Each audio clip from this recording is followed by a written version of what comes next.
Welcome back.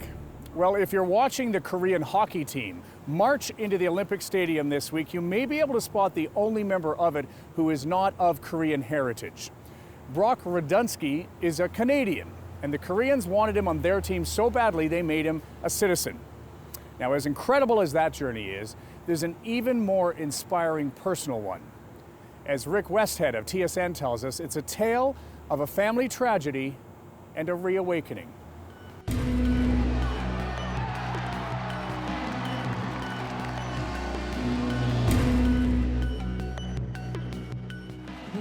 안양을라가 조금 더 집중력 있게 해야 돼요. 자, 라던스키 돌파합니다. 자, 좋아요. 돌파했어요. 여기서 슈팅 들어왔습니다. 오팀 역전만에 브라운 라던스키 골! Brock Radunske is in his 10th season in the Asian Hockey League, where he stars for the South Korean team Anyang Halla. Jim Paik is Brock's head coach. He's the legend. When he came over here, he was dominant, and that's putting it lightly. Many North Americans have played in the Asian League, but few have stayed as long as Radunske. And in 2013, he was rewarded for his commitment. The Korean government is granting citizenship to a Canadian ice hockey player. The first foreigner on Korea's first national hockey team. In the years since, Korea has climbed the rankings on Radunske's back. Now, at 34 and nearing the end of his career, Brock Radunske is going to play for his adopted country at the Pyeongchang Olympics. Brock Radunske! It's easy to quit. It really is. And through all the hardships he's gone through, there's a guy that persevered.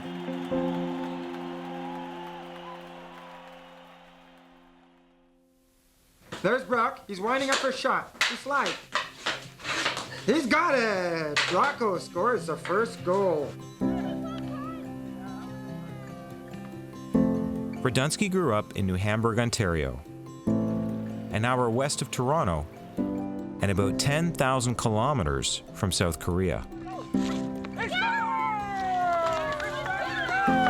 What are you doing, Brock? Brock was the third of 4 kids in an athletic family, with a hockey coach for a dad and a mom who loved to run. Nice run, Connie. Good run, Connie. I loved it. We lived on the outskirts of a small town, so I was able to run out in the country. And I like to push myself.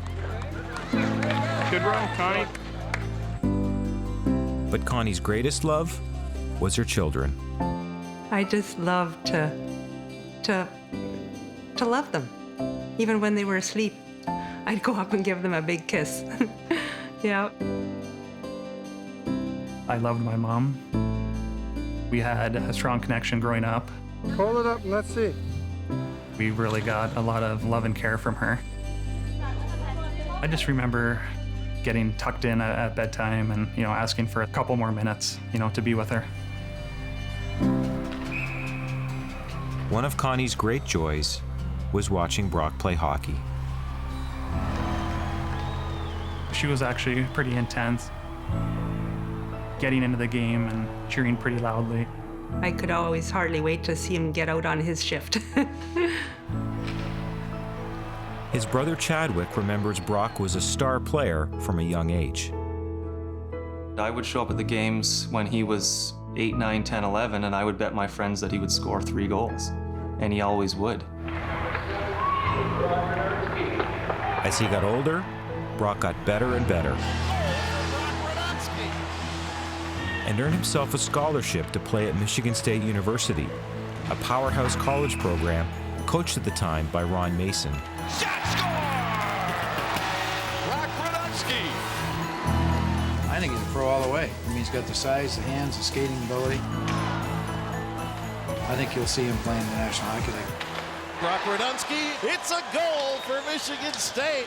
And the Spartans agree. Brock was halfway through his freshman season when everything changed.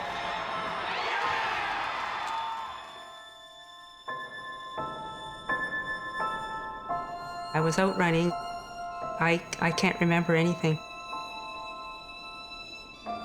On December 11th, 2001, Connie was doing what she did nearly every day. On her normal route, just minutes from home, when she was hit by a car.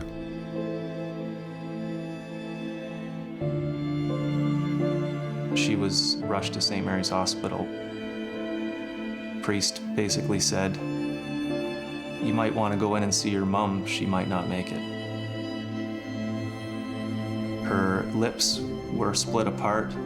Her nose was in a different place, and I could see through her skull and into her brain. Brock was in the middle of exams when he got the news. He rushed home from school to be with his mom. Your mind's just going, a million miles a minute on that car ride back. I remember my brother meeting me outside, and he just giving me this hug and not letting go, basically. And that's the moment where I knew things are serious. Connie was in hospital for months. Nearly every bone in her face was broken, and she lost the vision in her right eye. But the worst damage was to her brain. Dr. Jane Story is Connie's psychologist. The frontal lobe is the control panel for the brain. Things like insight, decision-making, judgment, reasoning, those things that make up our personality. When those things are changed, when they're broken, the connections that we have between people don't exist anymore, don't exist in the same way. Connie had become a different person. She remembered her family and friends, but she no longer felt anything for them. She was altruistic, caring, loving, and after the accident, all of that was gone. The emotional connection, it was like it was severed. It was like you weren't really a human being. You were something else. The Edmonton Oilers have selected Brock Radunske from Michigan. 6 months after the accident, Connie was in Toronto to see Brock drafted in the 3rd round of the Edmonton Oilers. She was healing physically, but not mentally. I found it very difficult to be around people. It was like I could only handle myself. All I could do was think about what I can do. I can just move around and just try to survive. I couldn't deal with anything else. My mother and my father attempted to drive down to Michigan State to watch Brock play, and it was a disaster. She was completely stressed out, full of anxiety. It was very stressful on my father, and they basically vowed they would never try that again. We saw, obviously a side to her that didn't exist before. Eventually, Connie moved out. Estranged from her family, her marriage over. Her family had been told that the person that they knew as their mother had essentially died. In fact, that's exactly what they were told, to treat this as though it was a death. On some level, I had a comfort that she was still alive, but I almost felt like I had to grieve her death in a way that I wasn't ready for. Got ya. I'm gonna run the Boston in these, eh? Brock never made it to the NHL. After struggling in the North American minors, he got an offer to play pro hockey in South Korea in 2008. He got married and started his own family with his wife, Kelly. I have only good memories of my childhood, and it was a big part of the reason why I wanted to have a family myself, something that I wanted to try to recreate in a sense. Then, unexpectedly, a sound the Radunskes hadn't heard in years. We were on the phone, and I heard her laugh. I'm like, hang on. That sounds familiar. Sense of humor started to come back. She started asking about her kids. She was going out and organizing birthday cards and Christmas cards. And so she would just send a card in the mail to Lucy from Grandma, and Brock and I would go, "Oh my gosh, your mom just sent us a card." And of course, everybody was still there with open arms. The medical profession, they thought, well, there's no hope. Well, you never give up hope. Never. Connie's recovery is ongoing. She'll never be the person she was before the accident, but she's taken great strides.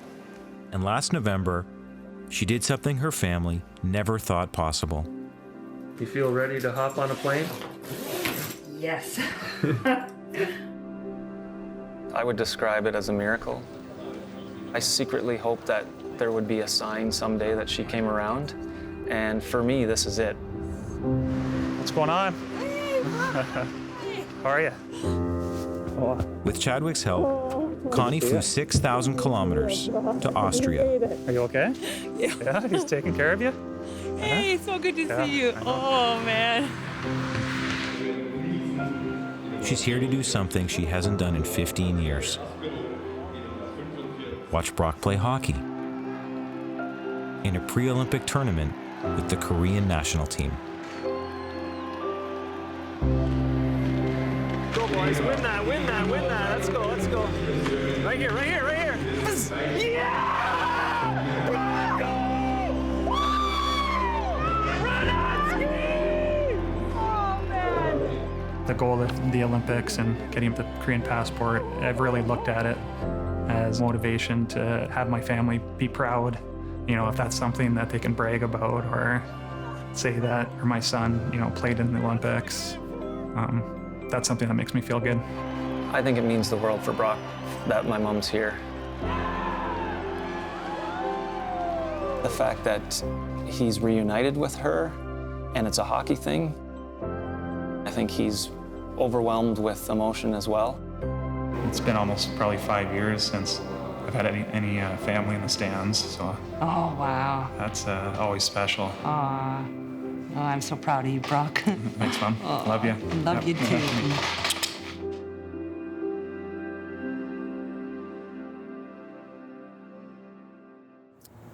Wow, isn't that beautiful? By the way, Brock will be playing his first game for Team Korea on February 15th. There's more W5 straight ahead.